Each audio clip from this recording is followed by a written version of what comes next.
Salut, donc comme promis, deuxième vidéo pour l'analyse de la performance marketing de Michael pour son business de web design. Donc ça, cette vidéo elle va être dédiée plutôt au site internet lui-même.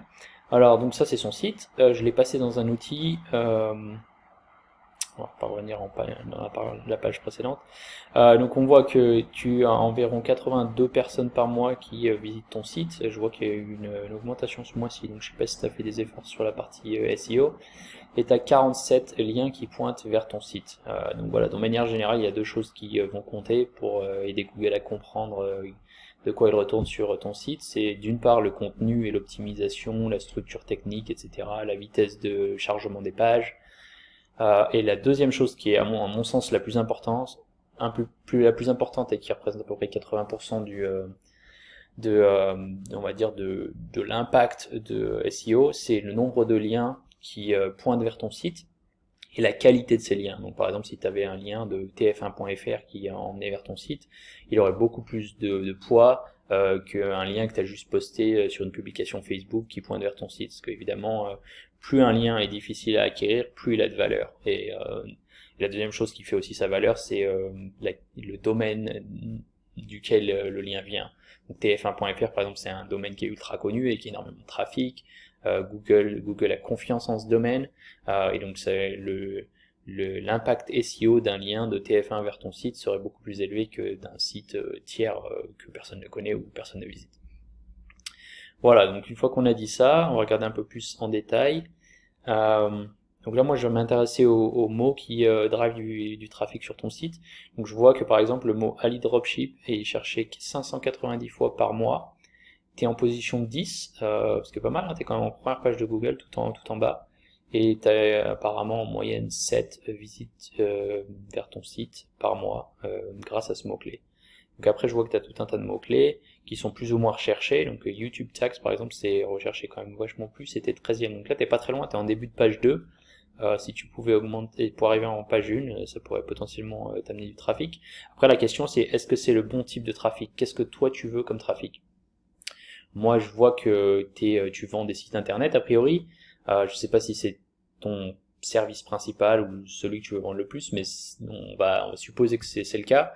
Il faudrait que toi, tu arrives en première page de Google pour le mot-clé création de site internet. En plus, on a vu dans la précédente vidéo que le mot est recherché 9900 fois par mois.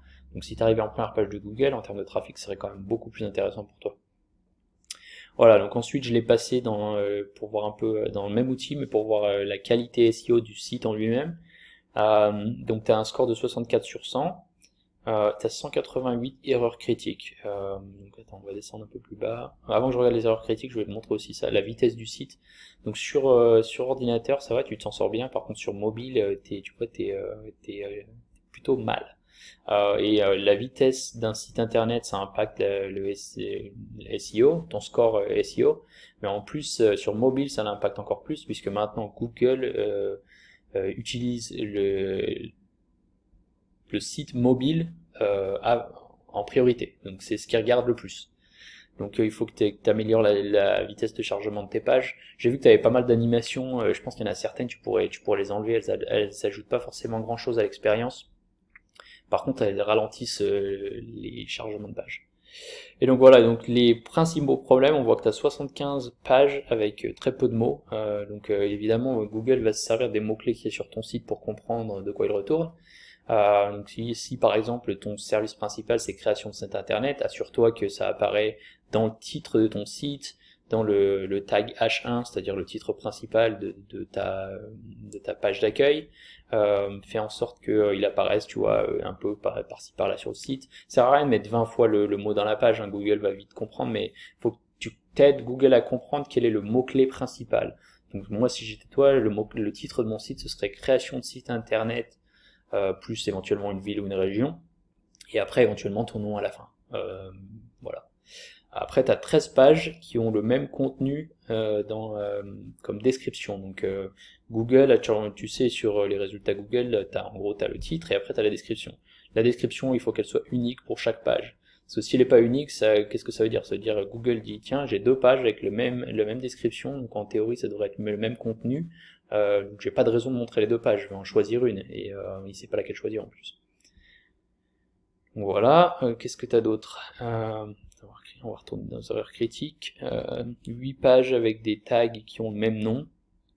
Tiens, on va cliquer là-dessus, ça doit être facile. 2 pages.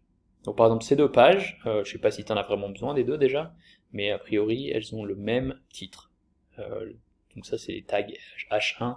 Je sais pas si ça te parle tout ce que je te dis, mais bon, ça, on est obligé de devenir un peu technique. Donc voilà les choses que tu pourrais améliorer. En gros, tu peux d'ailleurs passer ton site sur cet outil, hein, ça s'appelle sur neilpatel.com. Tu rentres ton site, tu vas pouvoir avoir des données sur ce qui foire, et tu peux après t'en servir pour améliorer. Après, je l'ai passé dans un autre outil qui est plus pour essayer d'avoir des données sur les liens qui sont pointés vers ton site. Donc je vois par exemple, donc là je regardais, t'as des liens qui viennent de ces sites-là. Donc par exemple le site formateur.io, il a une force de 18 sur 100, ce qui est pas mal, hein, c'est vert, tu vois. Toi tu as une force de 12. Ouais, après faut regarder les deux scores, mais t'as un trust flow de 2, ce site il a un trust flow de 9. T'as un citation flow de 12 et ce site il en a un de 26. Ce site il est plus puissant que le tien, donc ça c'est un bon lien à avoir, tu vois, c'est un lien qui vient vers ton site. C'est pas mal du tout.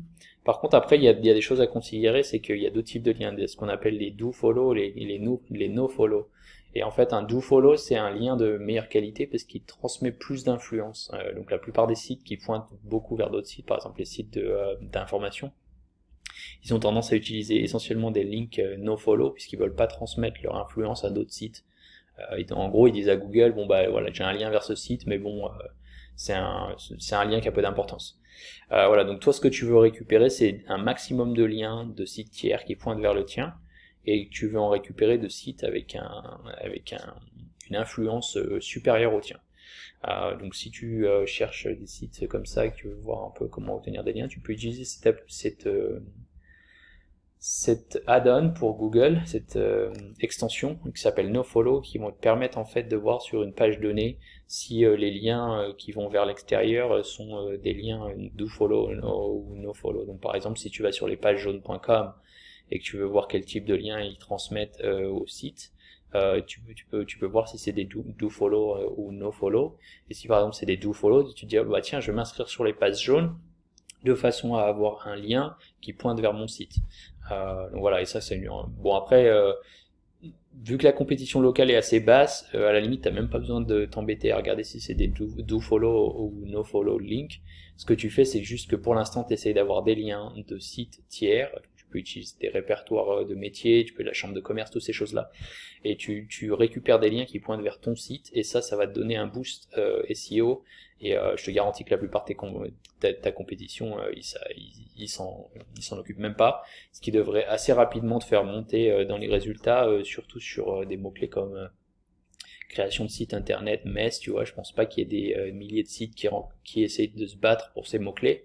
Par contre, t'es dans un domaine où les gens qui se battent, ils savent à peu près de quoi ils parlent, donc ça va être un peu plus dur que dans d'autres industries, mais honnêtement, c'est très faisable.